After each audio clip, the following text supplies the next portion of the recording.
The judge's gavel froze mid-air as Thomas Cherokee's weathered hands trembled around the custody papers, his 70-year-old eyes fixed on the steel cage where Spirit, his beloved companion of 18 months, paced behind cold bars like a trapped shadow. The courtroom gasped when Dr. Blackhorse's DNA results flashed on the screen. 78% gray wolf. A woman in the gallery shrieked, her purse crashing to the marble floor as cameras clicked frantically around them. The bailiff's hand instinctively moved to his weapon while reporters pushed forward like vultures sensing fresh prey. Tom's calloused fingers traced the faded photograph in his pocket. Martha's last birthday. Spirit, just a tiny puppy sleeping peacefully in her lap back when they still believed he was simply a German shepherd who needed love. "Remove the animal immediately," the prosecutor demanded, his voice cutting through Tom's memories like a blade through silk. How had 18 months of unconditional love led to this sterile courtroom where the law threatened to destroy the only family he had left? Leave a like and share your thoughts in the comments along with the city you're watching from now. Let's continue with the story. 18 months earlier, the autumn wind whistled through the gaps in Tom Cherokee's century-old cabin as he sat alone on his sagging front porch, watching the Appalachian Mountains paint themselves in shades of gold and crimson. At 70, his world had shrunk to the boundaries of his 5-acre inheritance, a patch of Tennessee wilderness that his great-grandfather had claimed in 1892. Back when the Cherokee still remembered the old ways of living alongside wolves. The silence pressed against him like a heavy blanket. 3 years had passed since Martha's cancer had stolen her laugh from these hills, leaving behind only the echo of her voice in every creaking floorboard and the phantom warmth of her coffee cup, which Tom still set out each morning from habit. His Social Security check of $1,247 barely covered the mounting bills, property taxes, heating oil, and the medications that kept his aging heart beating steadily in his chest. Tom's weathered hands, scarred from 30 years of coal mine safety inspections, traced the smooth surface of his coffee mug as he spoke to Martha's empty chair. "Another day, old girl. Doc says my blood pressure's acting up again."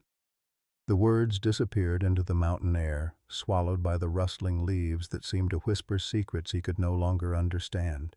His nearest neighbor, Betty Mae Thompson, lived a quarter-mile down the winding dirt road in a house as lonely as his own. The 68-year-old widow occasionally brought him casseroles wrapped in foil, their conversations stilted and brief, two people drowning in their own grief, unable to throw each other a lifeline. The weekly trip to Pine Ridge's single grocery store had become his only real human contact, 15 minutes of small talk with the cashier before returning to the crushing quiet of his empty home. The financial strain gnawed at him constantly. Medical bills from his recent heart scare sat unopened on Martha's old writing desk, their red lettering growing more urgent with each passing week. He'd already sold her jewelry, the wedding ring she'd worn for 43 years, the pearl earrings her mother had given her, just to pay the property taxes that threatened to steal the land his family had protected for generations. Tom's Cherokee blood ran thin after decades of assimilation, but something deep in his bones still remembered his grandfather's stories about the last wolf guardians, the sacred trust between his people, and the gray shadows that once roamed these mountains freely. Those tales felt like fairy stories now, relics of a world that progress had bulldozed into memory. As darkness settled over the peaks like a familiar shawl, Tom stood slowly, his joints protesting the day's dampness. Inside the cabin, he heated a can of soup on Martha's old stove and ate it while studying the photograph on the mantel. Their wedding day, 1978, both of them young and foolish enough to believe love could conquer anything. He had no idea that tomorrow, driving home from selling Martha's china to pay his heating bill, he would discover that sometimes love still could. The October rain drummed against Tom's windshield as he drove home from Pine Ridge, the envelope containing 347 crumpled bills tucked safely in his jacket pocket. Martha's china set, the one her grandmother had brought from Ireland, had fetched enough to cover this month's heating oil, though the sacrifice felt like selling pieces of his soul. The antique dealer's pitying smile still burned in his memory as he'd watched strangers handle the delicate plates that had graced every Christmas dinner for 4 decades. Through the rhythmic sweep of his wipers, Tom caught sight of something moving in the roadside ditch just past Miller's Creek Bridge. His first instinct was to keep driving. At his age, getting involved in other people's problems seemed foolish, but something made him slow the truck. Perhaps the same stubborn Cherokee conscience that had kept him working dangerous mine shafts long past retirement age, always the last man to abandon a collapsed tunnel. The cardboard box sat half submerged in the muddy water, its sides darkened and collapsing from the relentless downpour. As Tom pulled over and stepped into the cold rain, he heard it, a weak whimpering that cut through the storm like a prayer. Inside the disintegrating box, barely visible beneath a soaked towel, lay a puppy so small and fragile that Tom's heart clenched with recognition of suffering. The German Shepherd couldn't have been more than 8 weeks old, its black and tan fur matted against its skeletal frame. Someone had abandoned this innocent creature to die slowly in the elements, probably driving past dozens of times without a backward glance. The puppy's eyes, clouded with exhaustion and hunger, looked up at Tom with the same desperate hope he'd seen in Martha's face during her final hospital stay. "Well, I'll be damned," Tom whispered, his voice thick with emotion. Without hesitation, he stripped off his flannel shirt and wrapped the shivering animal against his chest. The puppy's tiny heart hammered against his ribs like a hummingbird's wings, so fast and fragile that Tom feared it might simply stop from exhaustion. "Easy there, little one. You're safe now." The drive to Pine Ridge Veterinary Clinic felt endless as Tom cradled the puppy with one hand and steered with the other. Dr. Maria Blackhorse, the Apache veterinarian who'd been treating farm animals in these mountains for 15 years, took one look at the half-dead creature and immediately whisked it into her examination room. Her weathered hands moved with practiced efficiency as she checked vital signs, inserted an IV line, and began the delicate process of rehydration.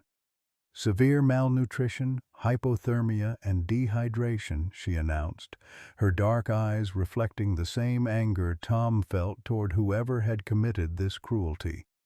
"Another few hours, and we would have lost him. The treatment will run about $340 for the emergency care, medications, and overnight monitoring." Tom's hand instinctively went to the envelope in his pocket, his grocery money for the entire month.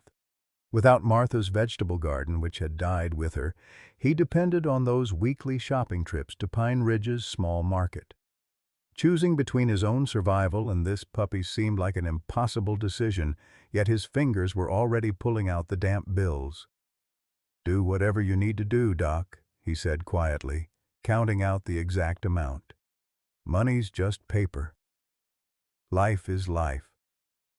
Dr. Blackhorse's expression softened as she watched the elderly Cherokee man empty his pockets without hesitation. "What will you call him?" Tom studied the puppy's face as the warming blankets began to restore some color to the tiny pink nose. Something about the animal's intelligent eyes reminded him of his grandfather's stories about spirit guides, the sacred beings who appeared when a person needed guidance most. "Spirit," he said finally. "His name is Spirit." That first night, Tom sat beside his bed watching Spirit sleep in the makeshift nest he'd created from Martha's old quilts. The puppy's breathing had stabilized, and occasionally his tiny legs would twitch as he dreamed of running through fields he'd never seen. Tom found himself talking to the unconscious animal the way he'd spoken to Martha during her final weeks, sharing memories and fears with someone who wouldn't judge his loneliness. "You know, Spirit, "I haven't felt needed in a long time," he whispered as the mountain darkness pressed against his windows. "Maybe we can take care of each other." As if responding to his words, Spirit's eyes fluttered open, and for a moment Tom could have sworn he saw something ancient and knowing in that gaze, something that reminded him of his grandfather's tales about the sacred bond between Cherokee guardians and their wolf brothers. But that was just an old man's imagination, surely. This was simply a abandoned German Shepherd puppy who needed love, and Tom had plenty of that to give. 6 weeks transformed Spirit from a dying puppy into something that made Tom question everything he thought he knew about dogs. The German Shepherd had grown with an intensity that seemed to defy nature itself, reaching the size of a 6-month-old animal despite being barely 4 months old. His coat had thickened into a luxurious black and silver pelt that caught the autumn light like polished obsidian, and his amber eyes held an intelligence that sometimes made Tom feel like he was the one being studied. The changes weren't just physical. Spirit refused every brand of commercial dog food Tom offered, turning his nose up at kibble and canned meat with the disdain of a wine connoisseur presented with rot-gut whiskey. Only raw venison and beef seemed to satisfy him, an expensive preference that was rapidly draining Tom's already strained finances. The local butcher, Frank Clearwater, had started setting aside scraps and bones, but even with his Cherokee brother's generosity, the feeding bills were approaching $200 a month. More unsettling were Spirit's behaviors. He'd learned to open doors by watching Tom once, his large paws manipulating door handles with startling dexterity.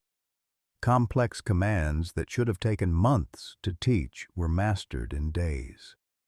When Tom spoke to him in Cherokee, words his grandfather had taught him decades ago, Spirit's ears would prick forward with an attention that bordered on reverence, as if he understood not just the sounds but their ancient meaning.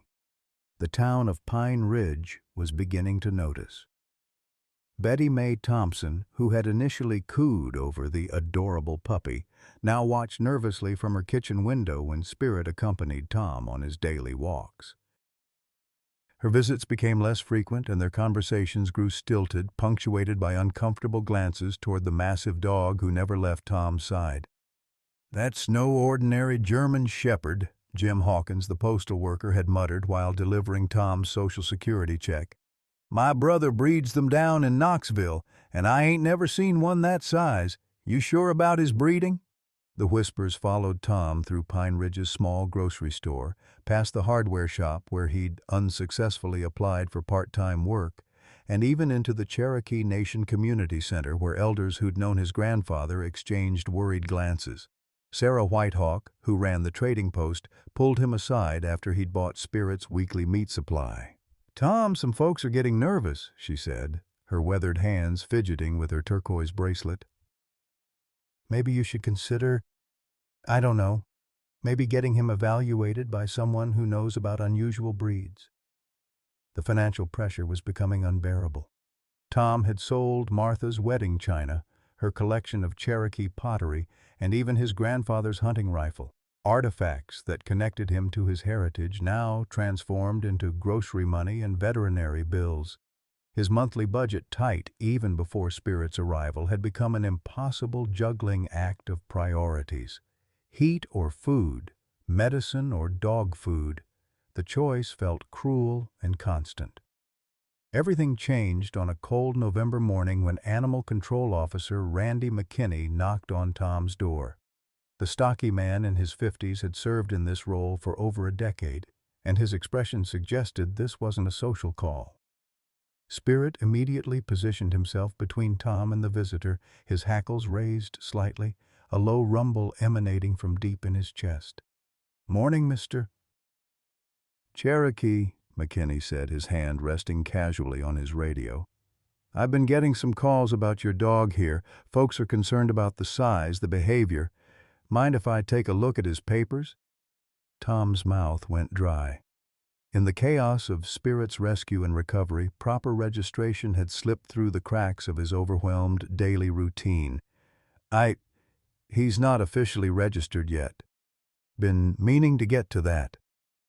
McKinney's eyes narrowed as he studied Spirit, who had now placed himself directly in front of Tom, his body language protective but not aggressive. "That's no ordinary German shepherd, Mr. Cherokee. Look at that build, those ears, the length of that snout. You sure about his breeding?" "He was abandoned," Tom said, his voice stronger now. "I saved him from dying in a ditch." "Whatever he is, he's gentle as a lamb and twice as loyal."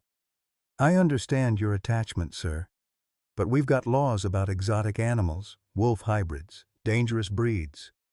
McKinney pulled a yellow citation from his pad. "You've got 30 days to provide proper registration, vaccination records, and breed certification. If you can't prove he's a domestic dog, we'll have to take further action." After McKinney left, Tom sat on his porch with Spirit pressed against his legs, both of them staring out at the mountains that had sheltered Cherokee families for generations. The citation felt heavy in his hands, heavier than the financial burden, heavier than his loneliness. For the first time since Martha's death, he'd found purpose, found family, found a reason to wake up each morning with hope instead of resignation. That evening, Betty May appeared at his door with a casserole and an expression Tom recognized from his own mirror, the look of someone carrying guilt they couldn't quite voice. "Tom, I need to tell you something," she said, unable to meet his eyes. "Randy McKinney.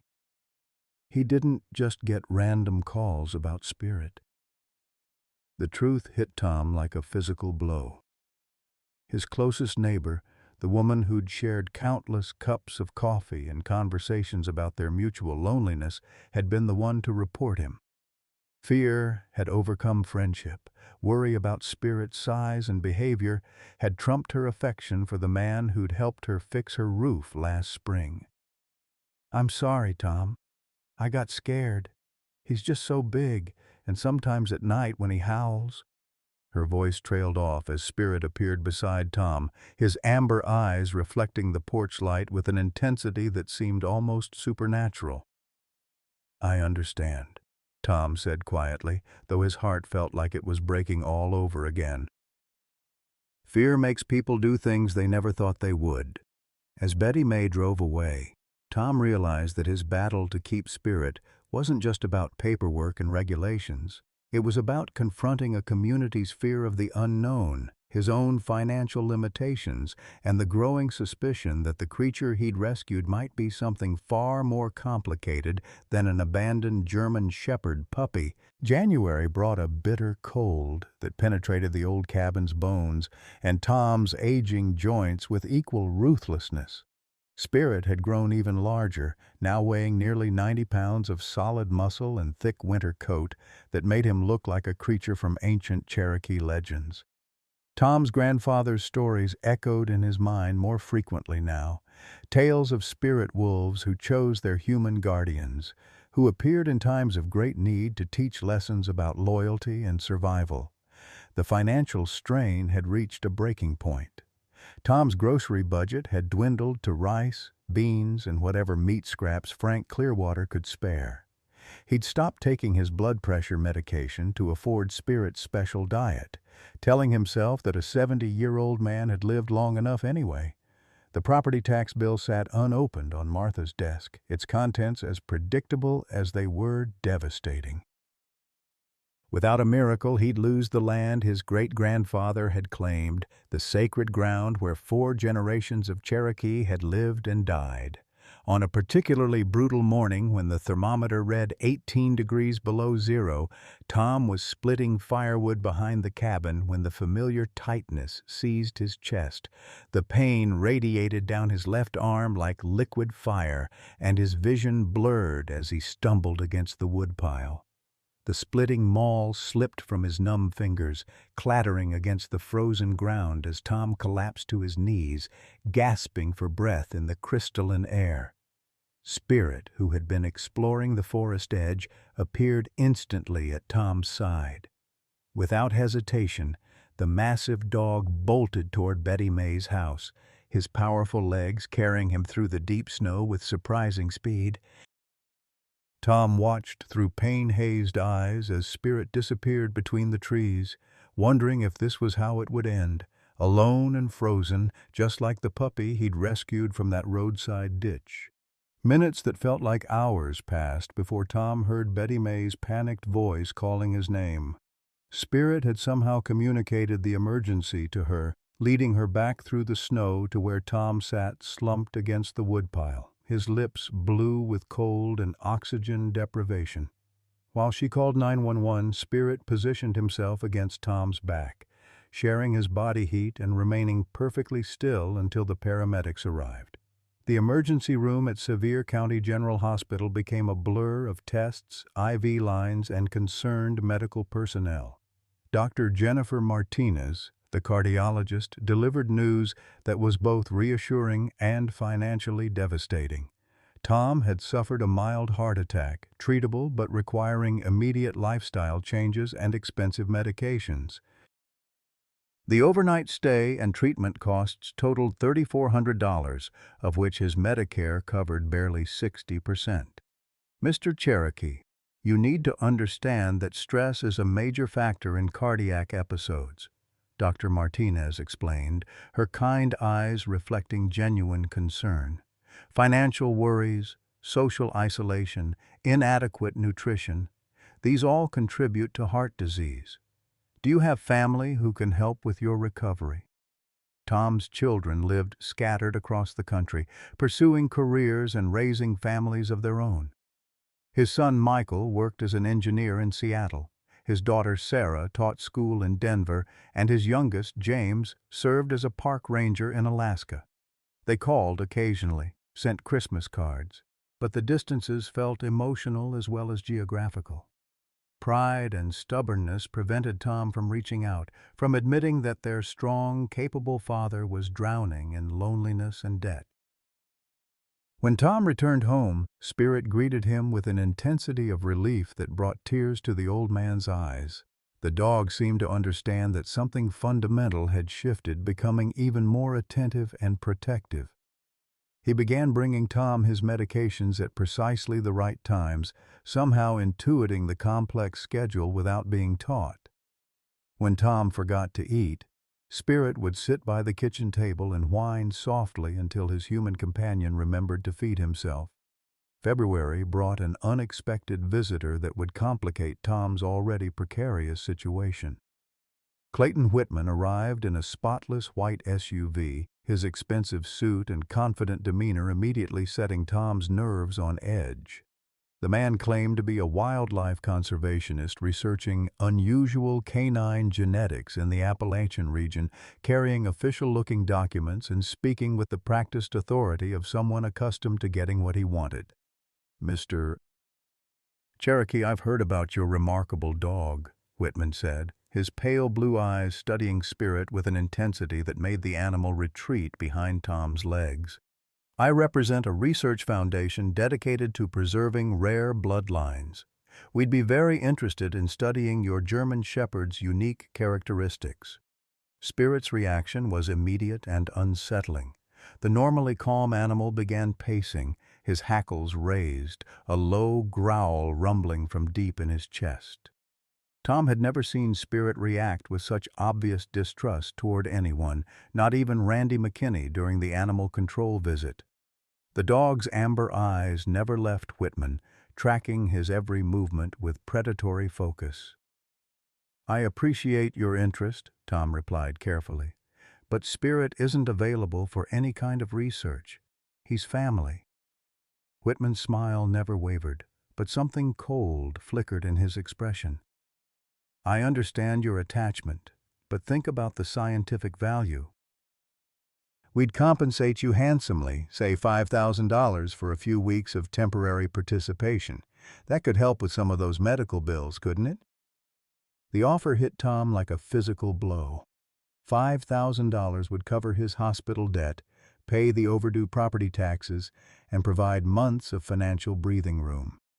Yet something about Whitman felt fundamentally wrong, predatory in a way that reminded Tom of the mine supervisors who'd prioritized profits over worker safety. Spirit's continued agitation only reinforced his instinctive distrust. "Not interested," Tom said firmly. "Spirit stays with me."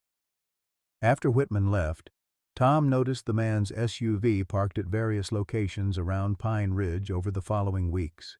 Outside the grocery store, near the veterinary clinic, even at the end of Tom's own driveway. The surveillance felt ominous, like a vulture circling wounded prey. The community division deepened as Spirit's size and unusual behaviors became impossible to ignore. A town meeting was called at Pine Ridge Community Center, ostensibly to discuss animal safety concerns, but Tom knew he and Spirit were the real agenda items. Nearly 50 residents packed the small building, their faces ranging from curious to openly hostile. Dale Springer, the local cattle rancher, stood first to address the crowd. "That animal killed 3 of my chickens last week," he declared, though Tom knew Spirit hadn't left his property in days. "It's too big, too aggressive. We've got children in this community." Betty May surprised Tom by rising to defend them. "Tom Cherokee is a good man who saved a dying puppy," she said, her voice shaking with emotion. "Spirit has never hurt anyone. He saved Tom's life when he had his heart attack." Pastor Williams from Pine Ridge Methodist suggested prayer and patience, while Sarah Whitehawk reminded everyone that the Cherokee had lived alongside wolves for thousands of years without incident. But the fear in the room was palpable, fed by whispers and speculation about Spirit's true nature. The meeting ended without resolution, but Tom felt the weight of community suspicion settling around him like a shroud. Walking home under the cold February stars, Spirit pressed close to his side, both of them aware that their peaceful existence was rapidly unraveling. A week later, while cleaning Spirit's favorite sleeping spot near the fireplace, Tom's fingers encountered something small and hard buried in the old quilt. The microchip was barely visible, no larger than a grain of rice, but its implications were staggering. With trembling hands, Tom drove to Dr. Blackhorse's clinic, where the veterinarian's scanner revealed information that shattered his understanding of everything. "Property of Whitman Research Facility, subject number 47W," Dr. Blackhorse read from her computer screen, her face pale with shock. "Tom, this isn't a standard pet registration chip. This is a research facility identification tag." The revelation hit Tom like a thunderbolt. Spirit hadn't been abandoned by some heartless family. He had escaped from whatever facility Clayton Whitman operated. The man's sudden appearance, his persistent offers, his surveillance of the community, all made terrible sense now. Whitman wasn't a conservationist. He was hunting for his escaped property. "What kind of research facility uses identification chips like this?" Tom asked, though he dreaded the answer. Dr. Blackhorse's expression darkened as she researched the chip's manufacturer. "The kind that deals with exotic animals, Tom. Wild animals. The kind that might be breeding wolves illegally for private collectors or worse." That night, as Tom sat with Spirit on the cabin's front porch, he finally understood the magnitude of what he'd rescued from that roadside ditch. This wasn't just a large German shepherd with unusual behaviors. This was likely a wolf or wolf hybrid who had somehow escaped from an illegal breeding operation. Clayton Whitman's return wasn't coincidence. It was a predator tracking escaped prey. The implications were terrifying. If Spirit was truly a wolf, Tom's legal position became infinitely more precarious. Federal laws governing wolf ownership were strict and unforgiving. The animal control officer's 30-day deadline suddenly seemed less like bureaucratic harassment and more like a ticking time bomb that could explode his entire world. As if sensing his human companion's distress, Spirit rested his massive head on Tom's knee, amber eyes reflecting the porch light with an almost supernatural intensity. In that moment, Tom made a decision that would change everything. He wouldn't surrender Spirit to Whitman, wouldn't abandon the creature who had saved his life and restored his will to live. Whatever Spirit truly was, wherever he had come from, he was family now. The battle for Spirit's freedom was about to begin in earnest, and Tom Cherokee prepared to fight with every resource and every breath he had left. The confrontation Tom had been dreading arrived with the March winds that howled through the Appalachian peaks like ancient Cherokee war cries. Armed with the microchip evidence, he had spent sleepless nights researching Clayton Whitman's operation, using Betty May's computer to uncover a trail of disturbing information. Whitman Research Facility operated under multiple shell companies across 3 states, with police reports of missing wolves from wildlife preserves, exotic animal violations, and complaints from former employees about inhumane conditions. The revelation that Spirit had escaped from such a place filled Tom with both rage and terror. His beloved companion wasn't just an unusual dog. He was likely a pure wolf or high-content wolf hybrid, bred illegally for wealthy collectors who treated wild animals like living trophies. The gentle creature who brought Tom his medications and slept protectively across the cabin's threshold had endured horrors that Tom could barely imagine. On a gray morning, when frost still clung to the mountain laurel, 3 black SUVs pulled into Tom's driveway with the ominous precision of a military operation. Federal Fish and Wildlife Service agents emerged in tactical gear, their faces hidden behind sunglasses despite the overcast sky.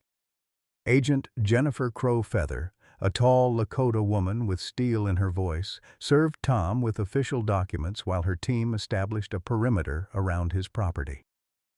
"Mr. Cherokee, we have a court order to examine and potentially confiscate any illegally possessed wildlife," she announced, her tone professional but not unkind.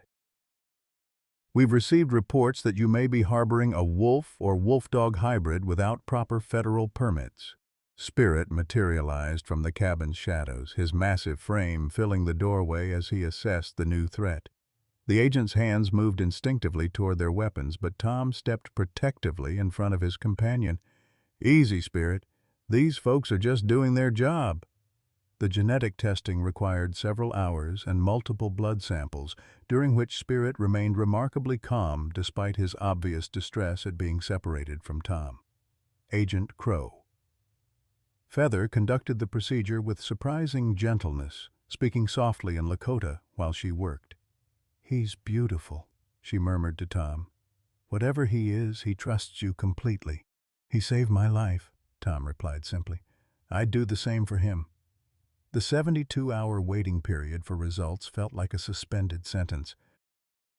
Tom was served with a federal restraining order prohibiting him from leaving Cherokee County with Spirit, effectively making them both prisoners in their own home.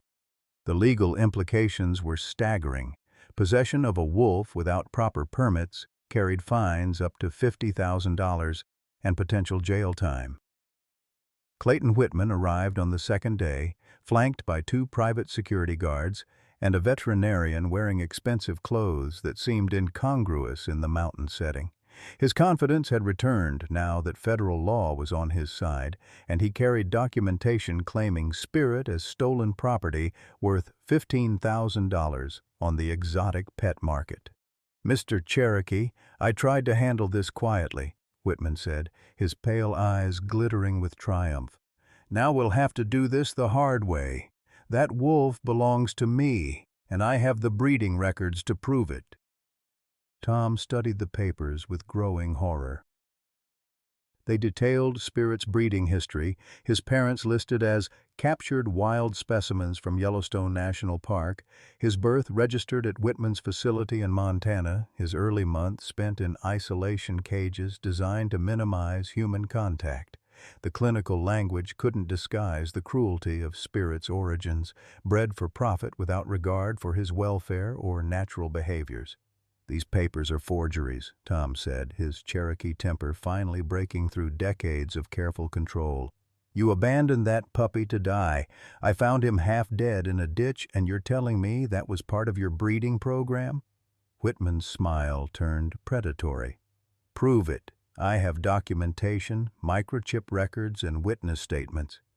What do you have? The word of a broke old Indian who can't even afford proper legal representation? The racial slur hit Tom like a physical blow, but Spirit's low growl reminded him that violence would only make their situation worse.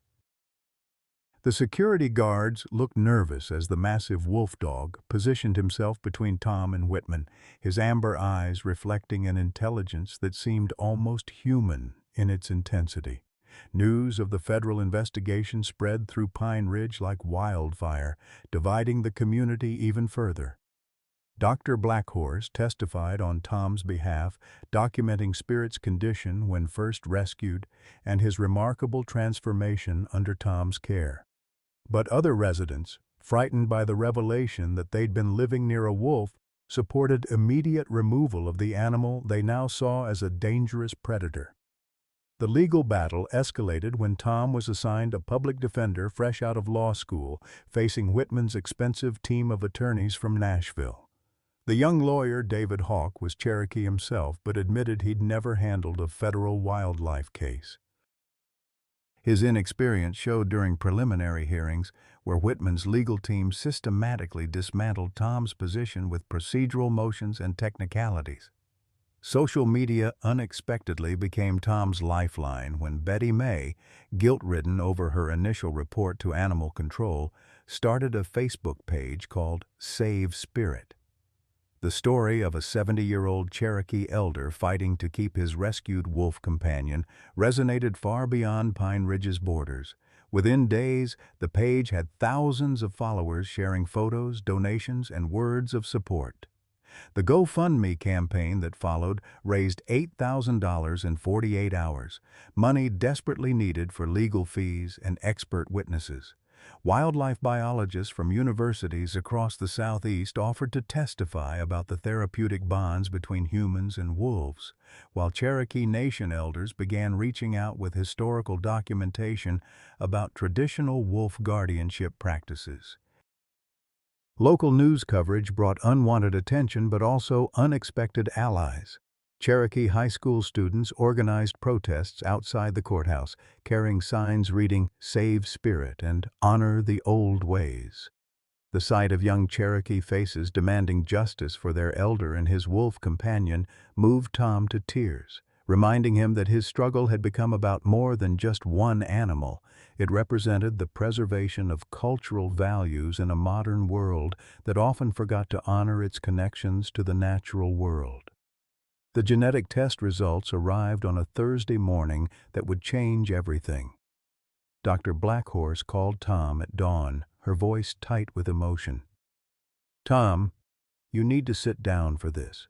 Spirit isn't just a wolf-dog hybrid. He's 78% gray wolf, 22% German shepherd. Under federal law, that classifies him as a wolf, not a domestic animal." The news hit Tom like a landslide. Legally, he'd been harboring a wild animal without permits, potentially facing criminal charges that could result in prison time for a 70-year-old man with a heart condition. Whitman's claims of ownership suddenly carried more weight, despite the questionable circumstances of Spirit's abandonment. Emergency court hearings were scheduled within days, with Spirit held at Cherokee County Animal Control pending the judge's decision. The separation was devastating for both Tom and his companion. Spirit refused to eat, pacing his concrete cell with the desperate energy of a creature who'd already endured too much confinement. Tom visited daily, sitting outside the chain-link fence where Spirit would press his massive head against the metal barrier, both of them understanding that their time together might be ending. The legal options presented by David Hawk were all grim. Spirit could be surrendered to a licensed wildlife sanctuary hundreds of miles away where Tom would never see him again. He could be returned to Whitman's facility despite evidence of questionable practices. Or, if no suitable placement could be found, federal law allowed for euthanasia of illegally possessed wildlife. Tom spent his nights walking the mountain trails where he'd hiked with Spirit, remembering their quiet mornings together and the profound sense of purpose the wolf had restored to his life. At 70, he'd found family again, discovered that love could transcend species barriers, and that sometimes the most important bonds formed in the most unexpected circumstances. The financial devastation was complete. Legal fees had exhausted the GoFundMe donations, medical bills remained unpaid, and the property tax deadline loomed like an executioner's axe. Tom faced losing everything: his home, his land, and the wolf who had become his son in all the ways that mattered. The night before the final hearing, Tom sat alone in his cabin, Martha's photograph in his weathered hands, speaking to his late wife as if she could somehow hear him across the veil of death. "I failed him, Martha, just like I failed you when the cancer took you. I'm just a broken-down old man who can't protect the things he loves." Outside his window, the March wind howled through the mountains with a sound that reminded him of wolves calling to their pack across vast distances. And Tom wondered if Spirit could hear that ancient song from his concrete cell, calling him home to a freedom that might never come. The final hearing arrived like a death sentence wrapped in legal formality. Tom sat in Cherokee County Courthouse wearing his only suit, the same black wool he'd worn to Martha's funeral 3 years earlier, his arthritic hands trembling as he watched Clayton Whitman's expensive legal team arrange their briefcases with predatory confidence. The courtroom gallery buzzed with tension, packed with Pine Ridge residents whose faces reflected the community's bitter division over Spirit's fate. Judge Patricia Yellowbird, a stern Cherokee woman in her 60s, called the proceedings to order with a gravity that made Tom's heart sink. She'd reviewed all the evidence, heard testimony from wildlife experts and veterinarians, and now held the power to destroy the only family Tom had left.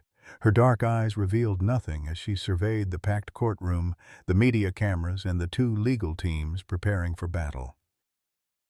This case presents a complex intersection of federal wildlife law, property rights, and animal welfare, Judge Yellowbird began, her voice carrying the weight of decades on the bench.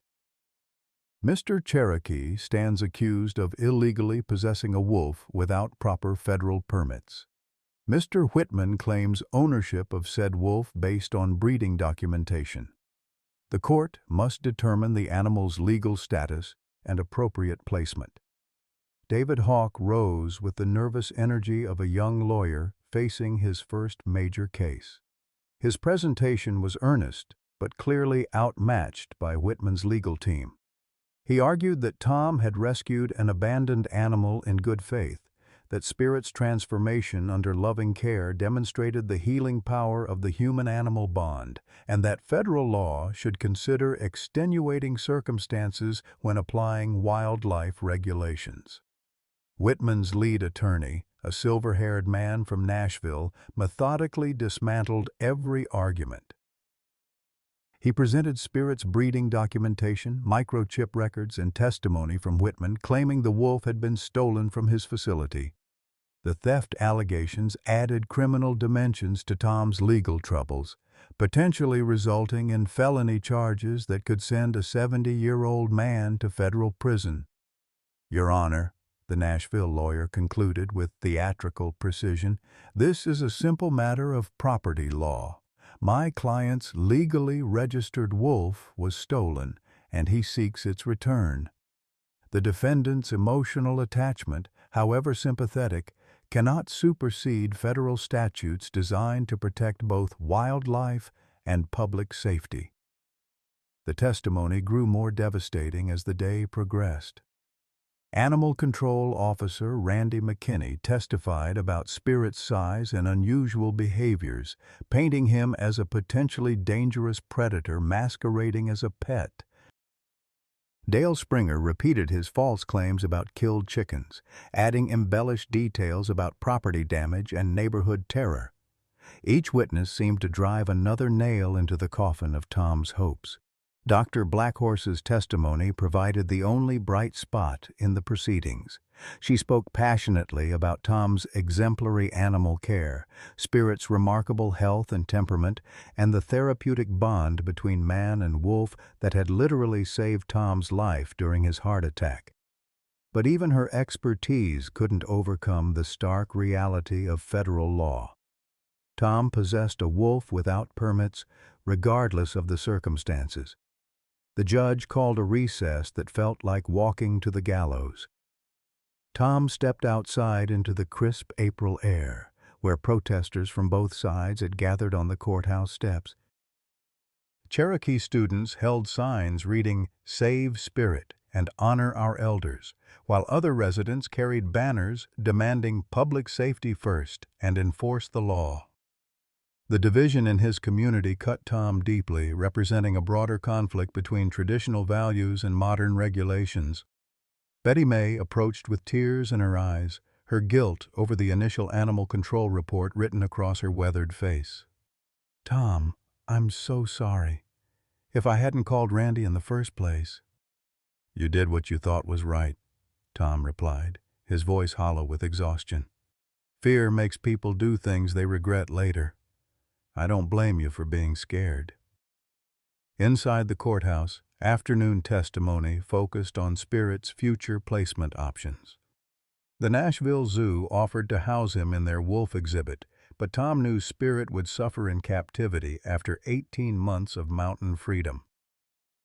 A wildlife sanctuary in Montana could provide more natural habitat, but would place him hundreds of miles from the only human who truly understood him.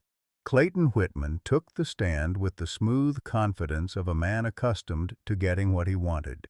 He testified about his conservation work, his facility's breeding programs, and his deep concern for Spirit's welfare.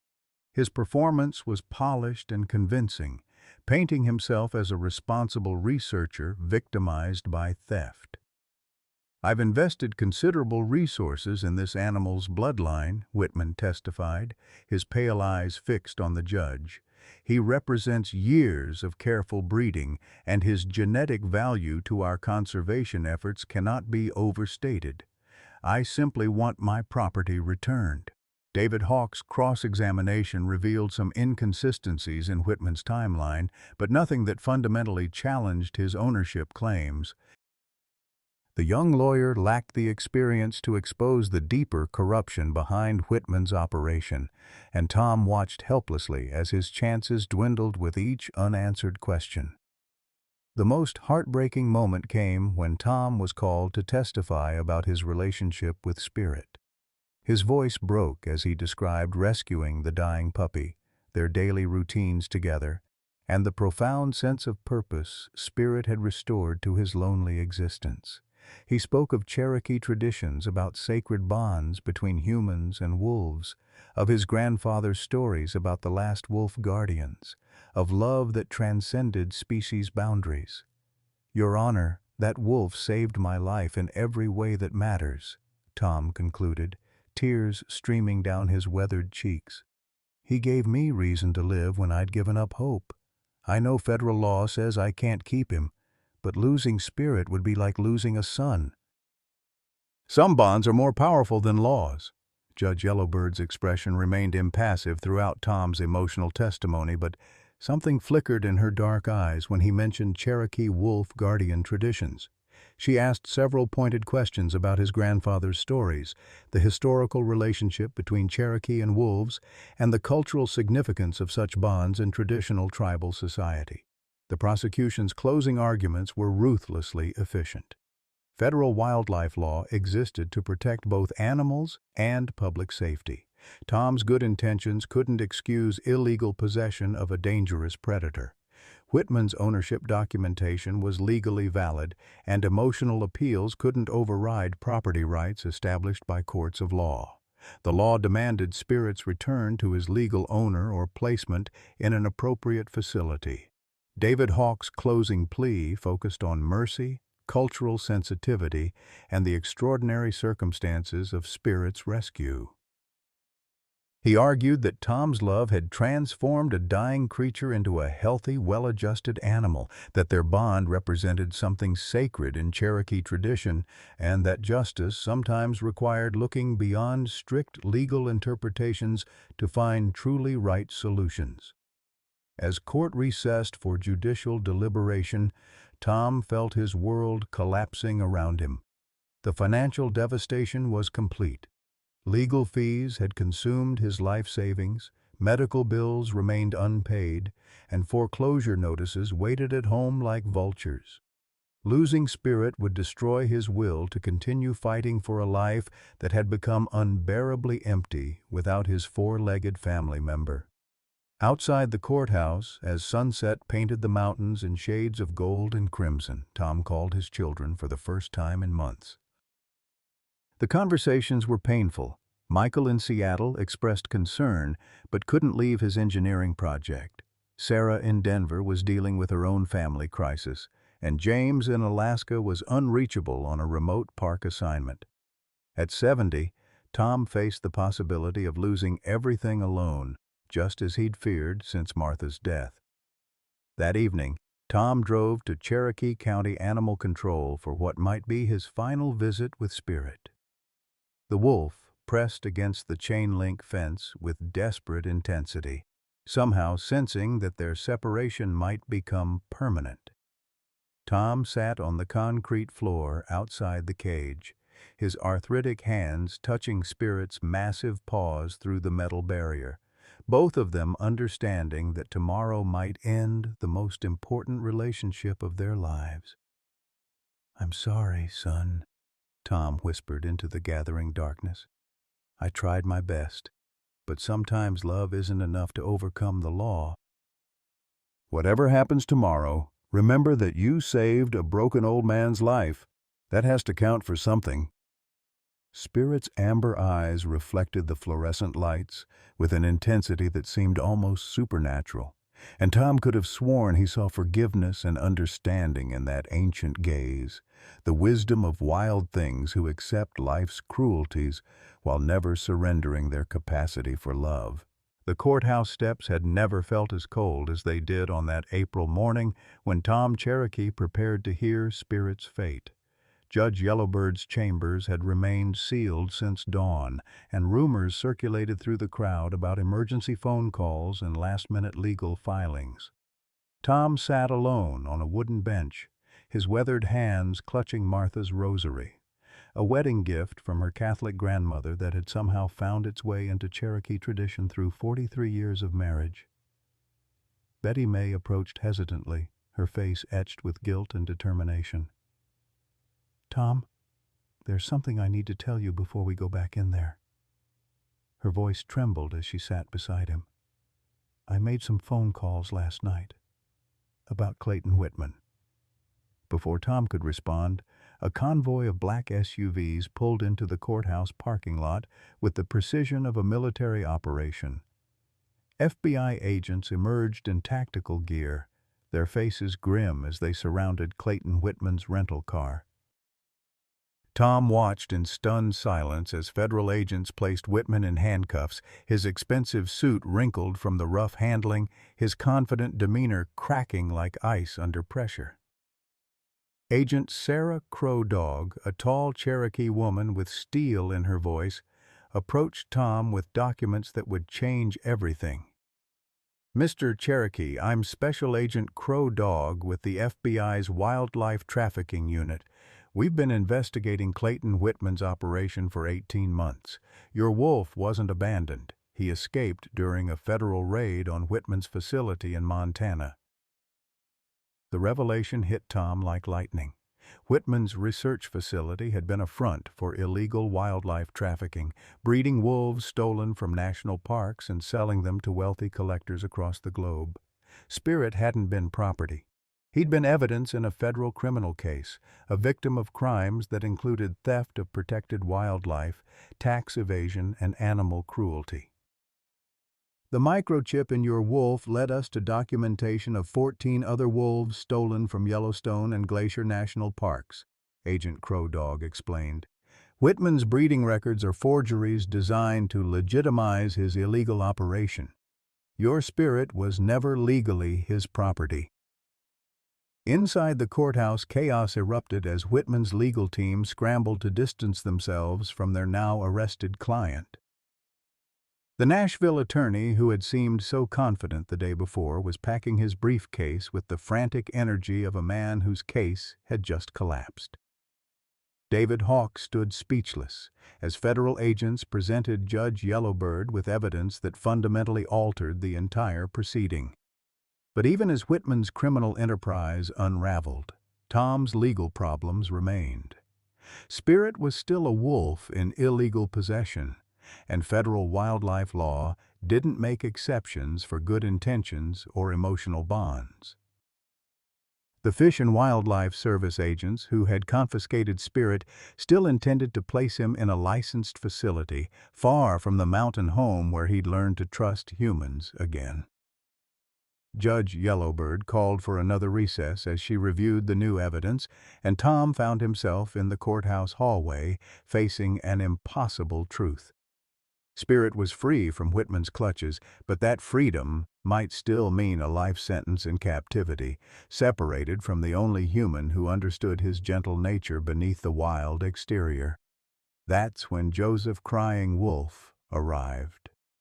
The elderly Cherokee elder entered the courthouse with the dignity of a man who had witnessed 8 decades of his people's struggles and triumphs. At 93, he moved slowly but with purpose, carrying a leather satchel that contained documents older than the United States itself. His presence immediately commanded respect from Cherokee community members who recognized him as one of the last keepers of traditional knowledge. "Thomas Cherokee," he said in accented English, his dark eyes studying Tom with ancient wisdom, "I have been waiting 70 years to meet my great-nephew." Tom's world tilted as Joseph explained their family connection.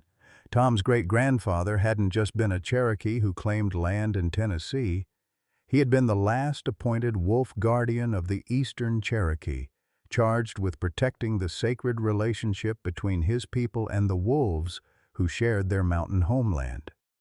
The tradition had died with him in 1952, but the legal framework established by century-old treaties remained intact.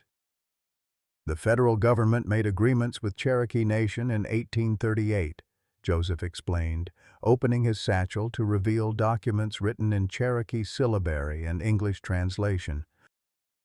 These treaties recognize our traditional wildlife management practices, including the appointment of wolf guardians who serve as cultural protectors of sacred animal relationships. Agent Crow Dog examined the documents with growing amazement. The treaties, ratified by Congress and never officially revoked, granted Cherokee Nation the right to designate cultural guardians for wildlife species that held religious or traditional significance. Wolves, as sacred clan animals in Cherokee cosmology, fell under this protection when proper guardianship protocols were followed. Mr. Cherokee would need to be formally appointed by Cherokee Nation Council, Agent Crow Dog explained to Judge Yellowbird. The federal government would then be legally obligated to recognize his guardianship under existing treaty law. The legal machinations that followed felt like divine intervention to Tom's overwhelmed mind. Cherokee Nation attorneys, hastily summoned from Tahlequah, Oklahoma, presented emergency petitions for Tom's appointment as cultural wildlife guardian. The tribal council conducted an unprecedented phone session, with elders from across the country participating in a vote that would determine Spirit's fate. Dr. Blackhorse testified again, this time about the therapeutic benefits of human-wolf bonds documented in Cherokee tradition. Wildlife biologists presented research supporting the educational value of well-socialized wolves in cultural preservation programs. Even Betty May found courage to address the court, describing how Spirit's presence had transformed not just Tom's life, but the entire Pine Ridge community's understanding of wildlife conservation. The Cherokee Nation vote was unanimous. Thomas Cherokee, great-grandson of the last wolf guardian, would be formally appointed to revive a tradition that had protected the sacred bond between his people and wolves for over 1,000 years. Federal funding would support the establishment of an educational sanctuary on his family land, with Spirit serving as an ambassador for Cherokee cultural values and wildlife conservation. Clayton Whitman's arrest had exposed a network of wildlife trafficking that extended across multiple states. Federal agents found 14 other wolves in deplorable conditions at his facilities, along with evidence of international sales to private collectors who treated endangered species like living trophies. The man who had claimed to love and protect wolves had been systematically destroying them for profit. Judge Yellowbird's final ruling echoed through the courthouse like thunder rolling across the mountains. Tom Cherokee was granted legal guardianship of Spirit under federal treaty law, with the wolf status changed from illegally possessed wildlife to cultural heritage ambassador. The government would provide $50,000 annually to support the sanctuary's educational mission, with additional grants available for expansion and research programs. As Tom walked out of the courthouse with Spirit's custody papers in his trembling hands, the assembled crowd erupted in cheers that seemed to shake the very foundations of the building. Cherokee students sang traditional songs, their voices rising toward mountain peaks that had witnessed centuries of their ancestors' struggles and victories. Betty May wept openly as she hugged Tom, her guilt finally transformed into the joy of witnessing justice prevail over bureaucratic indifference. The reunion with Spirit at Cherokee County Animal Control was emotional beyond words. The massive wolf launched himself at Tom with desperate relief, nearly knocking the 70-year-old man to the ground with the intensity of his joy. For long minutes they held each other, human and wolf, reconnecting after days of forced separation that had felt like years of exile. Dr. Blackhorse documented the reunion for the sanctuary's educational materials, capturing the moment when Spirit pressed his great head against Tom's chest and seemed to sigh with contentment. "This is what the old treaties were designed to protect," she murmured, tears in her dark eyes. "The sacred bonds that make us more human, not less." That evening, as sunset painted the Appalachian Mountains in shades of gold and crimson, Tom sat on his cabin porch with Spirit pressed against his legs and Joseph Crying Wolf sharing stories of the old wolf guardians. The elderly elder had decided to stay for several weeks, helping Tom understand the responsibilities and privileges of his appointed role while teaching him Cherokee ceremonies that honored the Wolf clan's spiritual significance. The financial pressure that had nearly destroyed Tom's life evaporated overnight. Federal grants would cover all sanctuary expenses, provide him with a comfortable salary, and fund the educational programs that would bring school children from across the Southeast to learn about Cherokee traditions and wildlife conservation. The property that had been threatened by foreclosure was now protected as a federal cultural site, ensuring that Spirit Sanctuary would continue long after Tom's own journey ended. But more than financial security, Tom had found his purpose. At 70, when most men were settling into quiet retirement, he had become the keeper of ancient wisdom and the bridge between traditional Cherokee values and modern conservation science. Spirit hadn't just saved his life during that heart attack. The wolf had rescued him from the slow death of loneliness and meaninglessness that claimed so many elderly Americans. 6 months after the courthouse victory, the first golden leaves of autumn drifted across the sacred wolf sanctuary like blessings from the mountain spirits Tom's grandfather had taught him to respect. The transformation of his 5-acre homestead into a thriving educational center seemed like a dream that refused to fade into waking reality. Federal grants had funded the construction of proper wolf enclosures, a visitor center built from locally sourced timber, and walking trails that wound through the forest where Cherokee children now learned the old stories their ancestors had nearly forgotten. Spirit had thrived beyond Tom's wildest hopes. The massive wolf now weighed nearly 120 pounds of muscle and thick coat that shimmered like liquid silver in the mountain sunlight. Two other wolves, rescued from Clayton Whitman's criminal operation, had joined their pack. Luna, a gentle female with golden eyes, and Storm, a younger male whose playful energy reminded Tom of Spirit's puppyhood. Together, they formed a family unit that demonstrated the complex social bonds that made wolves such powerful symbols in Cherokee tradition.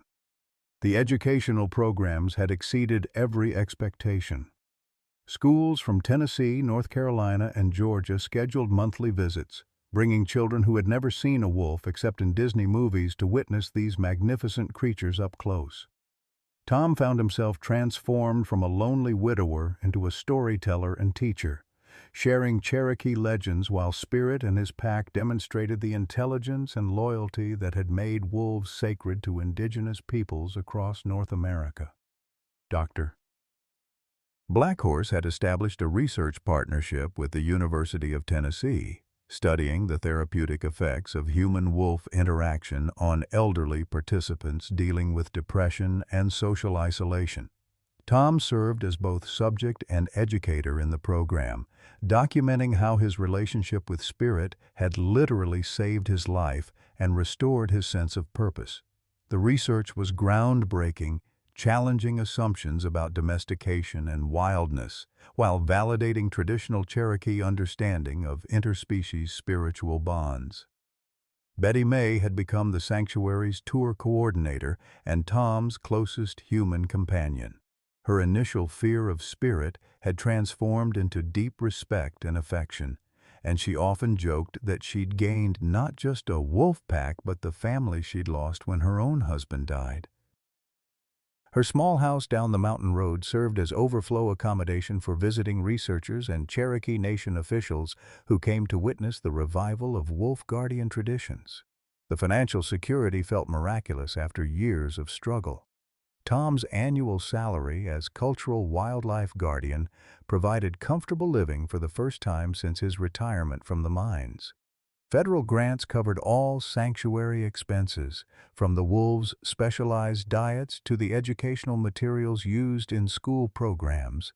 The property taxes that had once threatened his home were now waived due to the sanctuary's federal cultural designation, ensuring that the land his great-grandfather had claimed would remain in Cherokee hands for generations to come. Clayton Whitman had been sentenced to 5 years in federal prison for wildlife trafficking, tax evasion, and animal cruelty. The trial had revealed the full scope of his criminal enterprise.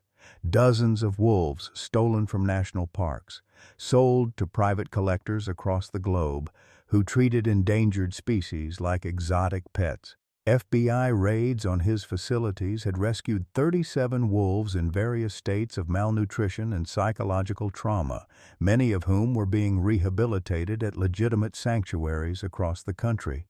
More importantly, Whitman's conviction had exposed a larger network of illegal wildlife trafficking that preyed on America's protected species. Federal agents were pursuing leads in 12 states, targeting collectors who paid tens of thousands of dollars for wolves, bears, and big cats stolen from their natural habitats. Spirit's escape from Whitman's facility had ultimately led to the protection of hundreds of wild animals who might have suffered similar fates. The Cherokee Nation had formally recognized Tom's sanctuary as an official cultural site, hosting quarterly ceremonies that honored the Wolf Clan's spiritual significance in tribal tradition. Joseph Crying Wolf had remained as Tom's mentor and co-teacher, sharing stories and songs that connected contemporary Cherokee youth to their ancestral relationship with wolves.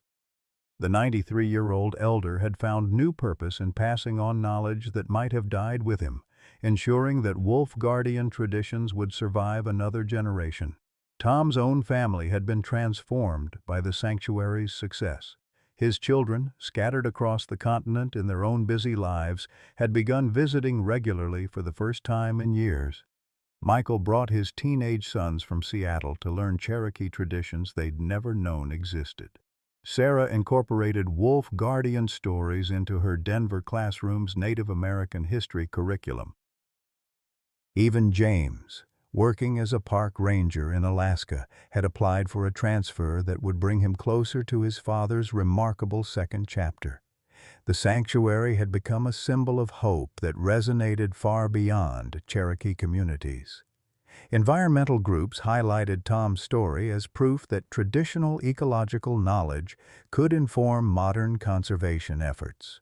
Social media had amplified the message, with #WolfGuardian hashtags reaching millions of people who found inspiration in the tale of a 70-year-old man who'd risked everything to protect his rescued wolf son. Local opposition had largely melted away as Pine Ridge residents witnessed the sanctuary's positive impact on their community. Dale Springer, the rancher who had falsely accused Spirit of killing his chickens, had quietly apologized and even donated hay for the sanctuary's visitor programs.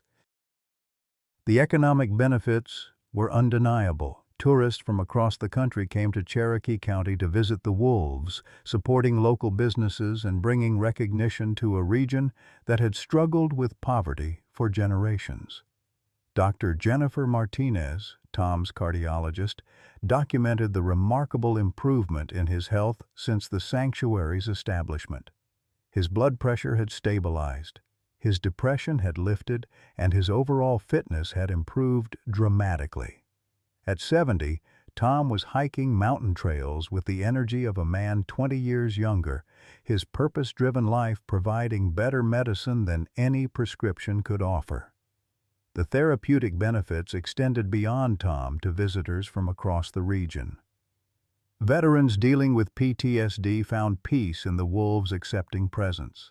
Elderly participants in the University of Tennessee study reported decreased loneliness and increased life satisfaction after spending time at the sanctuary. Children with autism spectrum disorders showed remarkable improvement in social interaction after structured programs with the wolf pack. Spirit's own transformation had been equally remarkable. The traumatized creature who had escaped from Whitman's facility had become a confident social animal who served as pack leader while maintaining his special bond with Tom. Veterinary assessments showed optimal health and psychological stability, proving that wolves could thrive in educational settings when their complex social and environmental needs were properly met. The sanctuary's success had attracted national attention from wildlife organizations seeking to replicate the model. Tom found himself consulting with Cherokee communities in Oklahoma and North Carolina who wanted to establish similar programs, sharing the legal and practical knowledge that had made his sanctuary possible. The wolf guardian tradition, nearly extinct for 70 years, was experiencing a renaissance that honored both ancient wisdom and contemporary conservation science. As autumn deepened into the season of Thanksgiving, Tom spent his evenings on the cabin porch with Spirit at his side, watching Luna and Storm play in the clearing where Cherokee children would gather tomorrow for their weekly education program. The loneliness that had nearly killed him seemed like a distant memory, replaced by the rich fullness of a life dedicated to something larger than personal survival. Joseph Crying Wolf often joined these evening reflections, sharing stories that connected the present sanctuary to centuries of Cherokee wolf traditions. "Your great-grandfather would be proud," the elder said, his weathered hand stroking Spirit's massive head. "The wolves chose you, Thomas, just as they chose him." This was always meant to be. The sanctuary had taught Tom that second chances could come at any age, that purpose could be found in the most unexpected circumstances, and that love truly could transcend the boundaries between species. At 70, he had become not just a wolf guardian, but a bridge between worlds, connecting Cherokee youth to their heritage, introducing urban children to wilderness values, and proving that traditional ecological knowledge could inform modern conservation efforts. On quiet nights when the mountain wind carried the wolves howling across the valleys, Tom would remember that dying puppy he'd found in a roadside ditch 18 months earlier. Spirit had saved his life in that moment, but their journey together had saved so much more: ancient traditions, threatened wildlife, and a community's connection to the natural world that had shaped Cherokee identity for over 1,000 years. The Sacred Wolf Sanctuary had become more than just a home for rescued wolves. It was proof that love, persistence, and respect for traditional wisdom could overcome bureaucratic obstacles and transform individual tragedy into community triumph. In saving Spirit, Tom Cherokee had rediscovered his own purpose and created a legacy that would protect both wolves and Cherokee traditions for generations yet to come. At 70, Tom Cherokee thought his story was over, widowed, broke, and forgotten in his mountain cabin. Then a dying puppy changed everything. What started as rescuing an abandoned German shepherd became a federal case when Spirit grew into a magnificent wolf who'd escaped illegal traffickers. Tom faced losing his home, his savings, and the only family he had left. But sometimes the greatest battles reveal our true purpose. Through ancient Cherokee treaties and the power of community support, Tom didn't just save Spirit, he revived the sacred tradition of wolf guardians, transforming his lonely existence into a thriving sanctuary that brings joy to thousands. At an age when society expects you to slow down, Tom discovered that second chapters can be more meaningful than first ones. His story proves that it's never too late to find your calling, that love transcends all boundaries, and that sometimes saving someone else is how you save yourself. Whether you're 55 or 85, your most important work might still be ahead of you. Purpose doesn't retire, it just waits for the right moment to reveal itself, often in the most unexpected packages. What unexpected rescue moment changed the direction of your life after 50? Have you ever felt like your most meaningful chapter was just beginning when others expected you to slow down? Share your story in the comments below. Your experience might inspire someone who needs to hear it today.